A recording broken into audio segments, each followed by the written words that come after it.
Hello students, welcome back to Nazik education. Hope आप लोग ठीक होंगे और सेफ़ होंगे।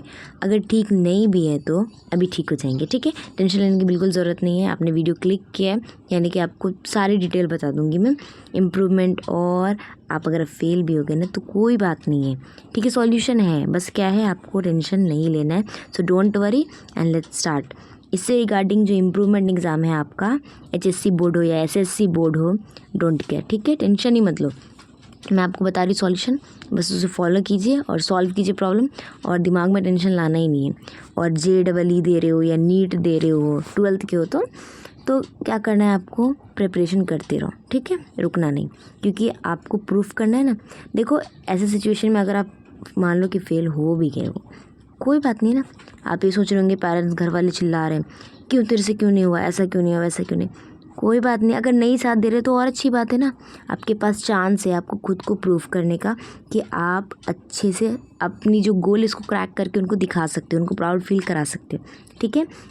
तो सबसे पहले इस वीडियो के अंदर जो क्वेश्चंस आपके आए हुए हैं इम्प्रूवमेंट और जो आपका रिपीटेड एग्ज़ाम है उसके रिगार्डिंग, वो क्वेश्चंस हम देखेंगे। उसके बाद इससे रिलेटेड जो भी आपके मन में जो भी क्वेश्चन होगा वो आप डाल देना कमेंट में। और कुछ भी प्रॉब्लम हो कमेंट सेक्शन में, चैट में आपको अपना कमेंट लिखिए, मैं आपको रिप्लाई करूँगी, ठीक है। नहीं हो तो मैं वीडियो में इंक्लूड करके देती हूँ। और इसके रिगार्डिंग जो सॉल्यूशंस है वो मैं आपको बताऊँगी। सो वीडियो को एंड तक देखना, okay. So let's start. Okay, तो क्वेश्चन है, मैम मेरा एक सब्जेक्ट रह गया है और मैंने स्कूल से लिविंग सर्टिफिकेट भी निकाल दिया है क्लास 10th में, अब मैं कहाँ से एग्ज़ाम दूँ। बच्चा कोई बात नहीं, लिविंग सर्टिफिकेट आपने लिया है ना, मतलब एक सब्जेक्ट में आप फेल हो क्या, KT लग गया जो, या फेल हो गया कि सब्जेक्ट में आपका 35 से कम मार्क्स आया, ऐसा है क्या। तो देखो, पहली बात तो लिविंग सर्टिफिकेट तभी दिया जाता है आप जब आप पास हो। अगर आपको फिर भी मिल गया हुआ है तो आप उनको जाके बोलिए कि मेरा ना, मुझे रिपीटर एग्ज़ाम देना है। कब, 2025 में। ये क्योंकि ये 2024 हो रहा है ना, और आपका ये डेट चले गया जो अगस्त में आप देते हो, ख़त्म हो गया ना। तो उनको बोलो कि मुझे रिपीटर एग्ज़ाम देना है 2025 में, तो मुझे फॉर्म फिलिंग करनी है। तो मुझे आप लोग बताइएगा कि 2025 में इसकी फॉर्म फिलिंग कब स्टार्ट होगी, और मुझे बताइए ताकि मैं फिल कर सकूँ, ओके।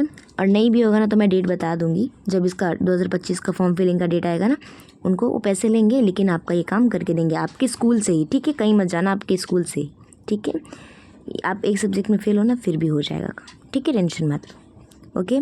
या तो अब भी जाओ और कंफर्म करो कि मुझे 2025 में मेरा रिपीटर एग्ज़ाम देना है, मेरा इस सब्जेक्ट का क्लियर नहीं हुआ है, यानी कि मुझे पास होना है पूरी तरीके से, मैं एक सब्जेक्ट में फ़ेल हूँ इसलिए। तो अगर नहीं बोलते ना तो लिविंग सर्टिफिकेट तो आपके पास है, जाइए और दूसरे स्कूल में 10th में एडमिशन ले लीजिए, ठीक है। और वहाँ से 2025 में एग्ज़ाम दीजिए और जो आपका गोल है उसे पूरा कीजिए। 11th 12th करके JEE देना है कि नीट देना है, जो भी देना है, ठीक है। तो जाइए, ये दोनों सॉल्यूशन आपके पास है, जाइए और प्रॉब्लम आज ही सॉल्व करो, ठीक है।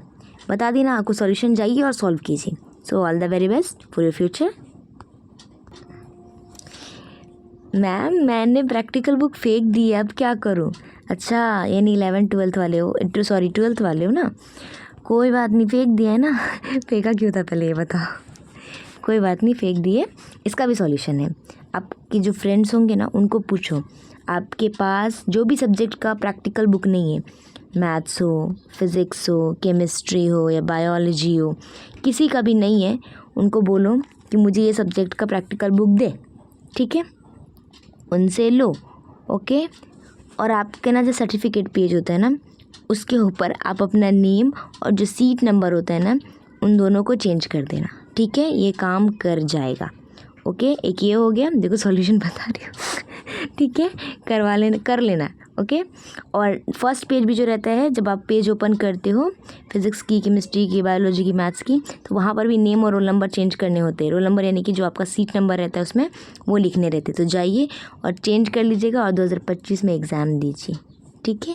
और क्रैक कीजिए, और जो भी सॉल्यूशन है बेसिकली हो जाता है, उनको प्रॉब्लम्स होते हैं, क्योंकि देखिए ना, आप लोग को आपका एंट्रेंस एग्ज़ाम भी रहता है और बोर्ड एग्ज़ाम दोनों देना रहता है, और दोनों मैनेज नहीं हो पाता है। इसी वजह से कहीं KT लग गया तो इम्प्रूवमेंट एग्ज़ाम के लिए प्रॉब्लम आ जाती है। इम्प्रूवमेंट नहीं हो पाया, जो हमारा टारगेट है, जैसे कि नीट के लिए आपको चाहिए होता है कि 150 चाहिए ओपन कास्ट है, यानी फिज़िक्स केमिस्ट्री मार्क्स टोटल करके, और बायोलॉजी का मिला के 150 हुआ, तभी तो आप नीट के लिए एलिजिबल होते हो।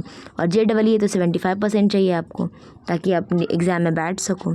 तो कोई बात नहीं, होता है ऐसा, मतलब वर्क मैनेज नहीं हो पाया, जो आपका स्टडी हो मैनेज नहीं हो पाता है, और यहाँ थोड़ा बहुत लैक हो जाता है। तो कोई बात नहीं, ये प्रॉब्लम जो सॉल्यूशन बताया जाओ और वो करो, और 2025 में अच्छे से क्रैक करके मुझे कमेंट बताना कि मैम मेरा एग्ज़ाम क्रैक कर लिया, ठीक है। चलिए, ऑल द वेरी बेस्ट। और ये प्रैक्टिकल बुक फेंकना नहीं, अभी जो आपके जूनियर्स होंगे ना उनको बोलना फेंकना नहीं, हाँ, तब तक फेंकना नहीं जब तक आपके हाथ में आपको का पासिंग सर्टिफिकेट नहीं मिल जाता, ठीक है, तब तक रखना रहता है।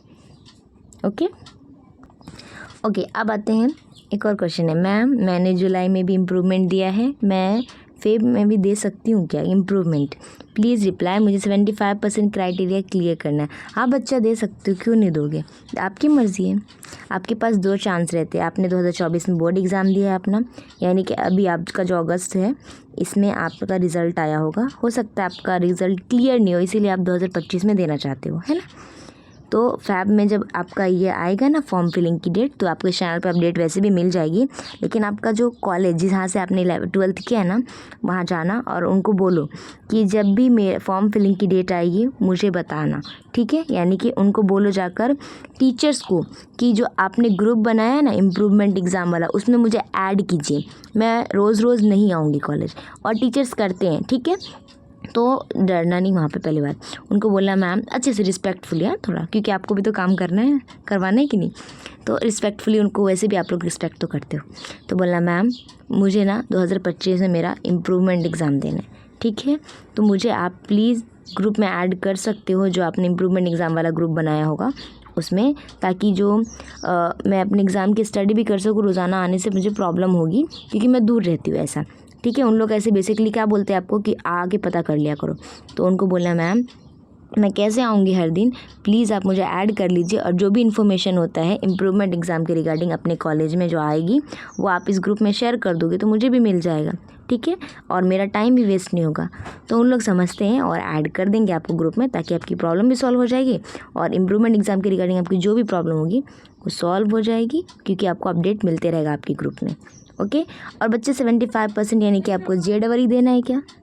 अगर JEE देना है तो ऑफकोर्स ये चाहिए होगा, ओपन कास्ट से बिलोंग करते हो आप तो, ठीक है, तो कीजिए JEE के लिए तैयारी, and all the very best for your future. Okay, एक और क्वेश्चन है। मैम मैंने मार्च और जुलाई 2024 दोनों में एग्ज़ाम दिया, बट जुलाई में सिर्फ 5% बढ़ा, मुझे ये डाउट है फरवरी में कैसे ऐसा ना हो जाए। मुझे 75% क्रॉस करना था बट कर पाया नहीं, मुझे बस यही डाउट है कि इस बार ना अटक जाए।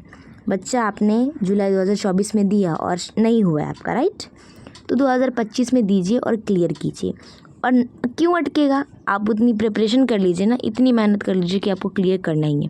देखो मैं डीमोटिवेट नहीं करना चाहती आपको बच्चा, क्योंकि देखो आपका ना पहले ही आपको 75% क्लियर करना है, ये आपका गोल है। क्यों? क्योंकि आपको JEE में बैठना है ना। तो क्या करो, जो भी आपकी जो टीचर्स होंगे ना उनको वो एग्ज़ाम से पहले वैसे भी इम्प्रूवमेंट एग्ज़ाम वाला जो ग्रुप होता है उनमें बोलो उनको ऐड करने।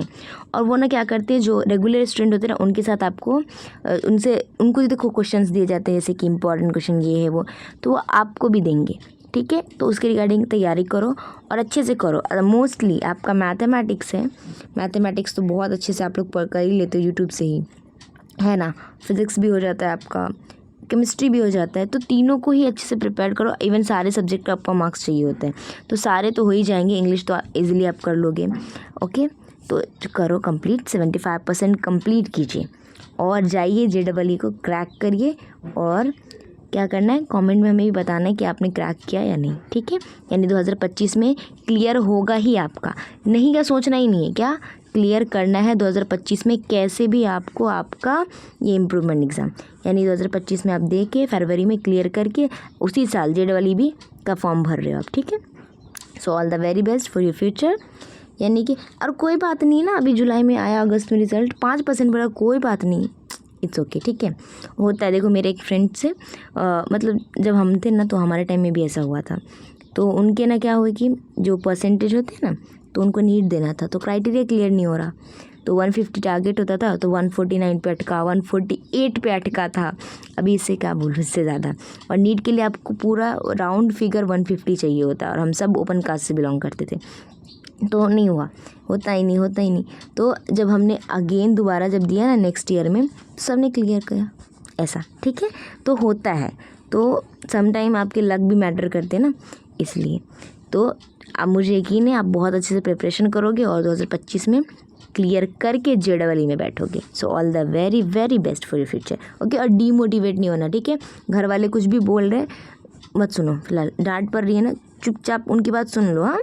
और क्या करना है, अपने एग्ज़ाम पे, अपने स्टडी पे फोकस करो, ताकि उनको प्रूव कर सको कि आप कुछ कर सकते हो, ठीक है। ये सबसे ज़्यादा मैटर करता है। नहीं मैडम, पढ़ाई करने के लिए भी तकदीर अच्छी होनी पड़ती है। हम चाहे जो भी कर ले, लेकिन हमारे नसीब में भी तो वो होना चाहिए। काश मेरे भी नसीब में नीट की पढ़ाई लिखी होती। बच्चा पहले ये बताओ, इतने डिमोटिवेट क्यों क्राइटेरिया क्लियर नहीं हुआ है, या आप फेल हो गए हो किसी सब्जेक्ट में, KT लग गया है क्या, ऐसा है? अच्छा चलो दोनों सॉल्यूशन बताती हूँ। देखो, फेल हो गए हो ना, सबसे पहले KT किसी भी सब्जेक्ट में लगा है, 1 2 3 क्लियर कर लो ना। 2024 में अगर आपका जुलाई में नहीं हुआ है, कोई बात नहीं, 2025 आपके पास ऑप्शन है ना। अभी से पढ़ाई करना शुरू करो, और 2025 में आपका जो भी KT जिस सब्जेक्ट में लगा उसे ख़त्म करो, ठीक है। उसके बाद आते हैं इम्प्रूवमेंट पे। अगर आपका क्राइटेरिया क्लियर नहीं हो रहा नीट के लिए, तो इसके लिए भी सॉल्यूशन है। देखो क्या है, आपका सारे सब्जेक्ट में आप पास तो हो ना, ये फिक्स है, ठीक है। क्योंकि क्राइटेरिया का प्रॉब्लम तभी फंसता है आपको, और आप ओपन कास्ट से बिलोंग करते हैं, ये सबसे ज़्यादा सरदर्दी है ओपन कास्ट वालों के लिए। तो क्या करना है आपको नीट के लिए, जो आपका फिज़िक्स, केमिस्ट्री एंड बायोलॉजी, ये 3 सब्जेक्ट ना सबसे ज़्यादा फोकस करो, सबसे ज़्यादा। क्योंकि देखो, इससे मार्क्स मुझे लगता थोड़ा कम हो ही जाता है स्टूडेंट्स का, फिज़िक्स का, ठीक है। वे पहले से ही डिमोटिवेटेड रहते कि ये क्लियर नहीं हुआ तो घर वाले क्या बोलेंगे, उनका अलग टेंशन रहता है ना। तो फिज़िक्स का थोड़ा टेंशन कम लो कि हाँ इतना लाना है, फिज़िक्स में 40 या 45 तक तो पहुंच जाना है, ठीक है। केमिस्ट्री में 47 48, और बायोलॉजी में अच्छे से 50 या 60 लेके, और पूरा टोटल करो 150 होता है कि नहीं। चलो मान लो हम यहीं पे कर लेते हैं, कितना आएगा तो आपका क्लियर हो जाएगा। मान लो आप फिज़िक्स में 40 लाते, ज़्यादा नहीं, ठीक है, इतना तो लेके आ ही जाओगे। केमिस्ट्री में 45, ठीक है। और बायोलॉजी में आप लेके आते हो कितने, टोटल 60 या 65 तो क्रॉस कर लेते, बायोलॉजी स्टूडेंट का फेवरेट होता है और फिर वो कर लेते हैं ये काम। तो कितना है, 5 5 10, 0 हुआ, 6 4 4 8, और 8 6 14 और 1 15, 150 हुआ कि कंप्लीट। तो आप निकाल लो, या केमिस्ट्री में 50 तक तो लेके आ जाओ, क्लियर हो जाता है बच्चा, ऐसा नहीं है, हो जाएगा। और मुझे यकीन है आप 2025 में अच्छे से क्लियर करोगे नीट के लिए, ठीक है। और नीट क्लियर करके और अच्छे से डॉक्टर बनो, MBBS BHMS BUMS जो बनना है बनो, ठीक है, बनो। और हमें भी बताओ कि आप बने या नहीं, मीन्स बन ही जाओगे इतनी प्रिपरेशन जो कर रहे हो। देखो बच्चा पहली बार डिमोटिवेट नहीं होते, नीट स्टूडेंट तो बिल्कुल डिमोटिवेट नहीं होते, ना नीट ना JEE, क्योंकि उनको एंट्रेंस देना होता है और वो करते हैं, ठीक है। बहुत सारे ऐसे स्टूडेंट्स जो किए हैं, एक बार फेल हो गए हैं, दूसरी बार भी फेल हो गए, 3rd अटैम्प्ट में उन्होंने क्लियर किया है, और साथ में क्राइटेरिया भी क्लियर किया है, और उसके बाद नीट दिया और नीट को भी क्रैक किया है। देखो कभी फेल हो गए इसका ये मतलब नहीं कि आप ये क्लियर करके नीट नहीं कर सकते हो। आपके दिमाग में ये होना चाहिए कि हाँ मुझे ये भी क्लियर करना है, और ये क्लियर करने के बाद मुझे मेरा नीट भी क्लियर करना है, और उसके बाद मैं डॉक्टर के लिए जाऊँगी और मैं डॉक्टर बनूँगी, जो भी आपकी ख्वाहिश हो, MBBS डॉक्टर हो वो बनूँगी, ठीक है। So all the very best for your future. और ऐसे डिमोटिवेट नहीं होते, ठीक है। सारे मैम बता दे सकते होंगी तो, क्योंकि 84% थे और 90% चाहिए। क्या MHTCT की बात कर रहे थे क्या आप? देखिए मुझे नहीं पता आप किस एग्ज़ाम की बात करें, क्योंकि एग्ज़ाम लिखते तो शायद और ज़्यादा क्लियर होता मुझे। तो बच्चा देखो, अगर आप नीट के लिए प्रिपरेशन कर रहे हो तो आपको मार्क्स रिक्वायर्ड होते हैं, वो भी फिज़िक्स, केमिस्ट्री और बायोलॉजी के, क्योंकि तीनों का मिला के आपको 150 मार्क्स होता है, तब आप एलिजिबल होते हो नीट के एग्ज़ाम के लिए, ठीक है। अगर नीट के लिए नहीं हो, मुझे लग नहीं रहा नीट का, क्योंकि परसेंटेज नहीं मायने करता है नीट में, ओके। और JEE की बात कर रहे हो तो JEE में बच्चा आपको 75% चाहिए होता है ओपन कास्ट के लिए भी, ठीक है। 75% अगर आपके सारे टोटल मार्क्स, जो टोटल सब्जेक्ट सबके मार्क्स टोटल करने के बाद आपके 75% होने चाहिए, तभी आप JEE के लिए एलिजिबल होते हो, ठीक है। तो अगर आपके JEE के लिए है तो आप तो एलिजिबल हो ना, 84% आपको आ गए। चलो एक और बात, अब ये तो JEE हो गई। अगर आप MHTCT की बात कर रहे हो तो बच्चा MHTCT में भी आपको अगर PCB है या PCM है तो उनके रिगार्डिंग आपको मिल जाता है सब्जेक्ट, ये कॉलेजेस। तो देखो PCB में भी अगर 84% आया है या PCM में 84% आया है तो उसके कम इसके कॉलेज ले लो ना, या तो क्या करो कि फ़िलहाल किसी नॉर्मल जो डिग्री कॉलेज होता है जैसे BSc में एडमिशन ले लो और आप क्या करो JEE की तैयारी कर लो, या MHTCT नेक्स्ट ईयर दे दो, 2025 में दे दो और फिर एडमिशन ले लो। और अभी तो NEP की वजह से ऐसा हुआ है कि आप कभी भी जाके छोड़ के अपनी पढ़ाई आ सकते हो वापस और वापस कंटिन्यू कर सकते हो। ठीक है, देखो NEP का क्या फ़ायदा है वो भी मैं बताऊँगी किसी वीडियो में। हाँ ठीक है, तो टेंशन मत लो और जाओ और जो भी सॉल्यूशन बताया है आपको वो कीजिए। और आपको जो भी मतलब जो सॉल्यूशन बताया ना उसमें देखिए कि आप किस में सूटेबल हो रहे हो और फिर वो करो कि हाँ मैं JEE में एलिजिबल हो गया हूँ या नीट, क्योंकि आपने एग्ज़ाम नहीं लिखा ना इसलिए मुझे थोड़ा कन्फ्यूज़न हो रहा है। ठीक है, तो अगर MHTCT की बात है तो कोई बात नहीं, BSc में जब तक एडमिशन ले लो और नेक्स्ट ईयर 2025 में दो एग्ज़ाम। अब आप बोलोगे मैम क्या इतना पढ़ाई फिर से करूँ? बच्चा आपको चाहिए ना B Pharmacy में जाना है ना, तो करना पड़ेगा। ठीक है, बहाना नहीं चलेगा। Okay, so all the very best for your future. Hello ma'am, I was the student of 2024 batch HSC. I failed in maths subject and now I have taken all subject again. So can I give the exam again in 2025 Feb? बिल्कुल दे सकते हो, किसने बोला नहीं। देखो आप 2024 के batch थे ना, ठीक है, आप फेल हो गए मैथ्स में और बस मैथ्स में ही, चलो अच्छा है कोई बात नहीं, एक सब्जेक्ट में KT लगा। 2025 में फॉर्म फिलिंग होगा आपका, जिस तरह आप रेगुलर 2024 में दिए थे ना तो आपको फॉर्म फिल करना रहा होगा है ना बोर्ड एग्ज़ाम का, तो उसी तरह 2025 में भी आपको फॉर्म फिलिंग करना रहेगा। फिर आप रेगुलर स्टूडेंट जो होते हैं ना 2025 के बैच वाले, उनके साथ एग्ज़ाम में बैठोगे और तब जब फॉर्म फिलिंग करने के टाइम ही आपको क्या करना है, जो सब्जेक्ट का आपको एग्ज़ाम देना है तो सारे सब्जेक्ट आपको देने हैं ना, यानी कि आपके फिजिक्स भी होंगे, केमिस्ट्री भी होंगे, मैथमेटिक्स भी होंगे और आपके ऑप्शनल सब्जेक्ट जो होंगे वो भी होंगे, इंग्लिश भी होगा उसमें है ना। तो क्या करना, इन सारे जो फॉर्म फिलिंग का मैं वीडियो अपलोड कर दूँगी। ठीक है, टेंशन मत लो आप। ओके, तो क्या करना है, सब पे है ना टिकिंग करना है क्योंकि आपको सब देना है। ठीक है, और आप थोड़े पैसे लगेंगे आपको लेकिन हो जाएगा आपका काम। ठीक है, तो कॉलेज में जाना और है ना, वैसे डेट मैं खुद ही बता दूंगी कि आपका कब आ रहा है। ओके, इसके रिगार्डिंग वैसे ही बहुत मैसेजेस आ चुके हैं कि मैम कब हो रहा है, कब रिलीज़ हो रहा है, तो मैं आपको डेट खुद ही बता दूंगी, सो टेंशन मत लो।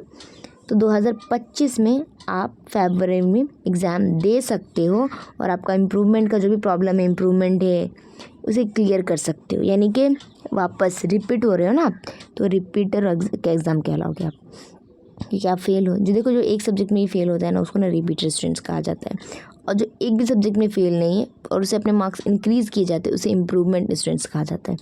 तो अभी आप क्या करोगे, जब भी आपका डेट आएगा फॉर्म फिल करोगे, उसमें सारे सब्जेक्ट के नाम पे टिक करोगे, लिखोगे कि जो एग्ज़ाम आपको देनी है जो सब्जेक्ट के, और फिर आप 2025 में सारे रेगुलर स्टूडेंट्स के साथ 2025 बैच वाली जो स्टूडेंट रहेगी उनके साथ बैठ कर रेगुलर स्टूडेंट के साथ दोगे एग्ज़ाम। ठीक है, और क्रैक करोगे है ना, यानी कि आपको आपका बोर्ड अच्छे से क्लियर करना है, उसके बाद आगे बढ़ना है, जो भी आपका गोल होगा उसे क्लियर कीजिए। So all the very best. उसके बाद है मैम मेरे फिज़िक्स और केमिस्ट्री में ही मार्क्स कम आ रहे हैं तो क्या मैं सिर्फ 2 सब्जेक्ट के पेपर दूं तो चलेगा ना मैम, प्लीज़ रिप्लाई। बच्चा पहले ये बताओ KT लगा है यानी आप फेल हुए हो या आपको इम्प्रूवमेंट एग्ज़ाम दिए हो। देखो अगर इम्प्रूवमेंट है ना तो चांस ही नहीं है कि आप सिर्फ 2 सब्जेक्ट का दो, क्योंकि देखो इम्प्रूवमेंट में क्या होता है, आपके मार्क्स कम होते हैं, इसीलिए गवर्नमेंट का ये रूल है कि अगर आप इम्प्रूवमेंट दे रहे हो, आपके मार्क्स कम है, यानी टोटल सब्जेक्ट जितने भी एग्ज़ाम आपने दिए रेगुलर में, जो आपका बैच था 2024 का, उसमें आपने जितने भी एग्ज़ाम दिए, physics, chemistry, mathematics, biology, English, IT, जो भी है आपका, ज्योग्राफी, तो ये सारे आपको रिपीट करने पड़ेंगे। यानी इम्प्रूवमेंट में जो आपने 2024 में दिया होगा वो सारे सब्जेक्ट आपको देने पड़ेंगे। ठीक है, पहले ये क्लियर हो गया कि अगर आपको KT लगा यानी आप 2 सब्जेक्ट में फेल हो, फिज़िक्स और केमिस्ट्री में, तो मतलब आप ये दोनों का दे सकते हो, कोई प्रॉब्लम नहीं है, आपके ऊपर डिपेंड है। और आप इन दो का भी दे सकते हो, आप सारे सब्जेक्ट का भी दे सकते हो अगर आप रिपीटर स्टूडेंट हो तो। ठीक है, देखो पहले तो समझो रिपीटर और इम्प्रूवमेंट एग्जाम का क्या मतलब है।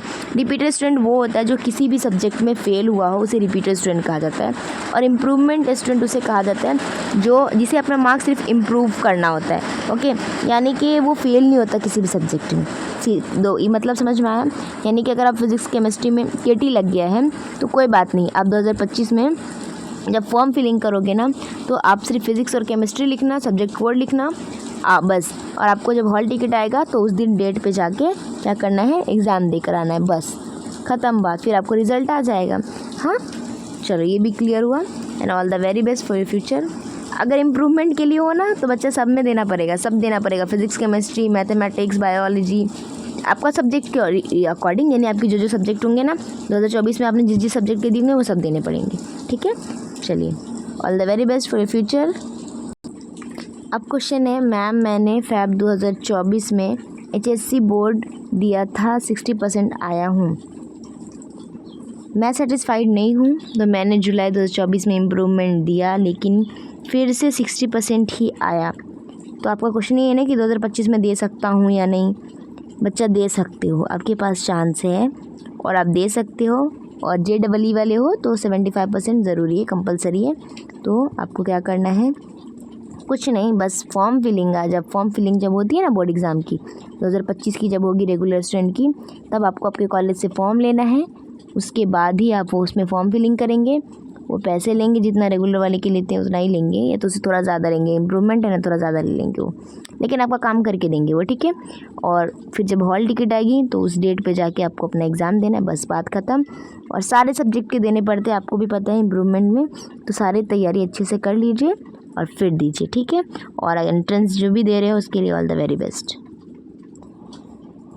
ओके, तो क्वेश्चन है, ma'am I had failed in chemistry and mathematics in July attempt 2024 and first subject I had passed in fab 2024, so what shell I do, I don't know, please guide me.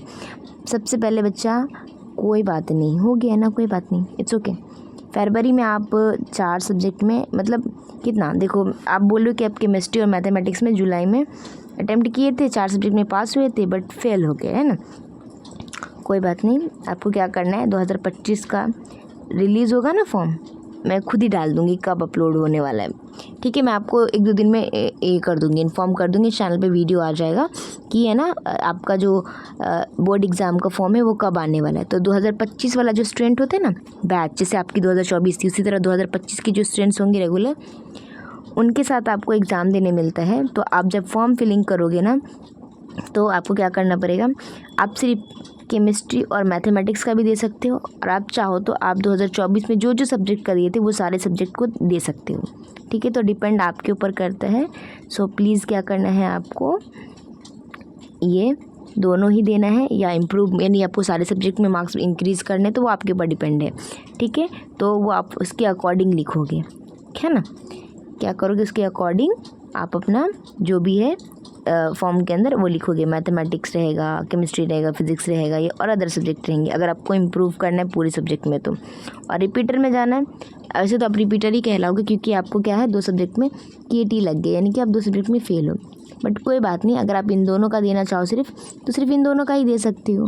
ठीक है, but कोई बात नहीं, 2025 में clear कर लो। Okay, and all the very best for your future. और tension मत लो, ठीक है, कोई बात नहीं, होता है, बहुत सारों के साथ ऐसा होता है। ठीक है, तो 4 सब्जेक्ट में पास हुए फिर भी कोई बात नहीं। ठीक है, क्योंकि देखो बच्चा, पास मतलब आपको सारे सब्जेक्ट में होना चाहिए, है ना, आपको भी पता है, मुझे भी पता है ये बात। ओके, तो सारे क्वेश्चन जो भी थे मुझे लगा ये सारे इंपॉर्टेंट है तो मैंने इंक्लूड किए थे, और आपको उनसे जो भी रिप्लाई दिया मैंने, ताकि जो भी क्वेश्चंस के स्टूडेंट्स हो उनको प्रॉब्लम सॉल्व हो, उससे रिलेटेड जो भी हुआ हो तो बहुत सारों की प्रॉब्लम सॉल्व हो गई हो। ठीक है, अब मेरे मन में क्या क्वेश्चन है कि आपको क्या टेंशन हो सकता है इम्प्रूवमेंट और रिपीटर एग्ज़ाम के अकॉर्डिंग। ठीक है, वो सुनिए।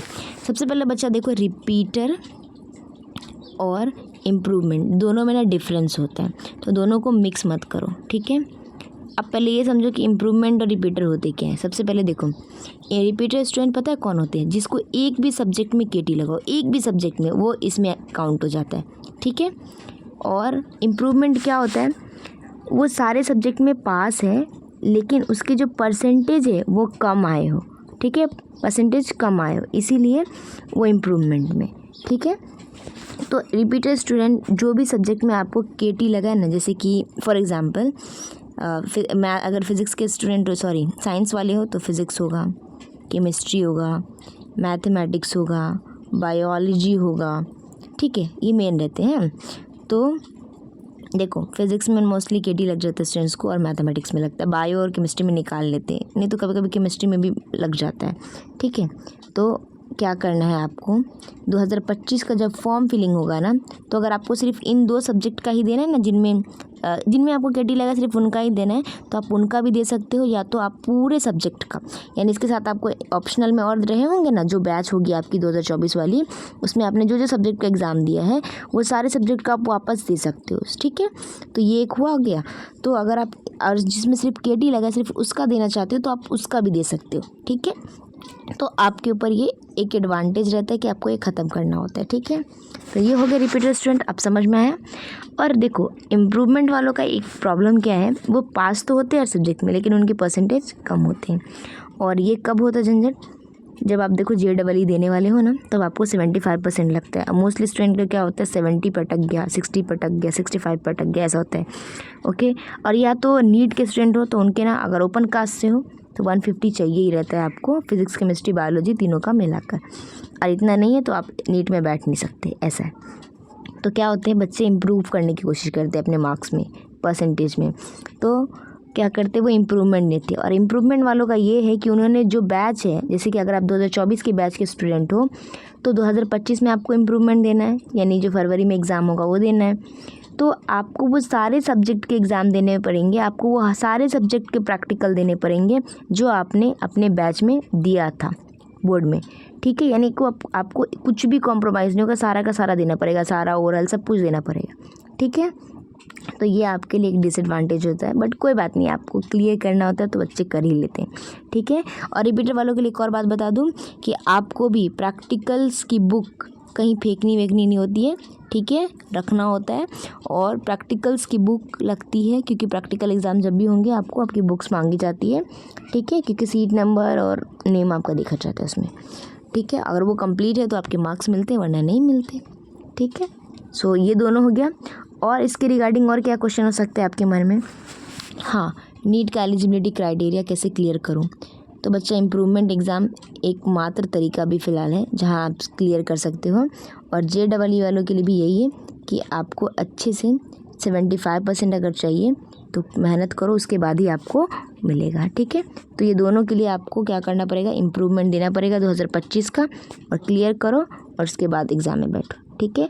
ठीक है, आपको HSC बोर्ड एग्ज़ाम के रिलेटेड कुछ भी डाउट हो तो आप चैट सेक्शन में लिख सकते हो, आपको वहाँ रिप्लाई मिल जाएगा, ऐसे वीडियो के थ्रू भी मिल जाएगा। और आपको जो भी प्रॉब्लम है सबसे पहले तो टेंशन नहीं लेनी है और कमेंट करना है अपने कमेंट बॉक्स में, ओके। चलिए, all the very best for your future, okay. चलिए, बाय एंड टेक केयर।